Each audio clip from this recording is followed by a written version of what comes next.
بسم اللہ الرحمن الرحیم۔ السلام علیکم ورحمۃ اللہ وبرکاتہ۔ بادشاہ ایک درویش کے پاس گیا جو کسی خاص ورد میں مصروف تھا۔ بادشاہ نے اس درویش سے اس ورد کی بابت دریافت کیا تو درویش نے بتایا کہ یہ ورد ایک خاص مقصد کے لیے متحرک کرتا ہے۔ بادشاہ نے درویش سے کہا کہ مجھے بھی اس ورد کی تعلیم دو، تو درویش نے کہا کہ میں ایسا نہیں کر سکتا۔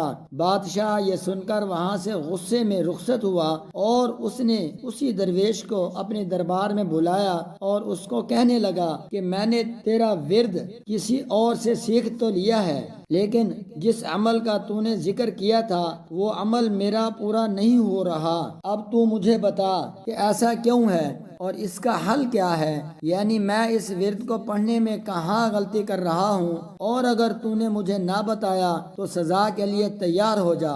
درویش یہ بات سن کر مسکرایا اور بادشاہ کے پاس کھڑے ہوئے سپاہی کو حکم دیا کہ وہ بادشاہ کو فوراً گرفتار کر لے۔ سپاہی اور بادشاہ دونوں نے حیرت سے درویش کو دیکھا کہ یہ کیا کہہ رہا ہے، شاید بادشاہ کے خوف سے اس کا دماغ الٹ گیا ہے۔ درویش نے ایک مرتبہ پھر انتہائی سخت لہجے میں سپاہی کو حکم دیا کہ وہ بادشاہ کو گرفتار کر لے، مگر سپاہی اپنی جگہ سے ایک انچ بھی نہ ہلا۔ بادشاہ کی حیرت اب شدید غصے میں بدل چکی تھی۔ بادشاہ نے جلال کے عالم میں اسی سپاہی کو حکم دیا کہ اس گستاخ کو فوری گرفتار کر لیا جائے۔ یہ سن کر شاہی دربار میں موجود تمام سپاہیوں نے اپنے نیزوں اور تلواروں کا رخ درویش کی طرف کر لیا اور اسے چاروں طرف سے گھیرے میں لے لیا۔ درویش یہ دیکھ کر مسکرایا اور بولا، سن بادشاہ، جو میں نے ان سپاہیوں کو کہا اور جو تو نے ان کو کہا وہ ایک ہی حکم تھا، الفاظ اور لہجہ سب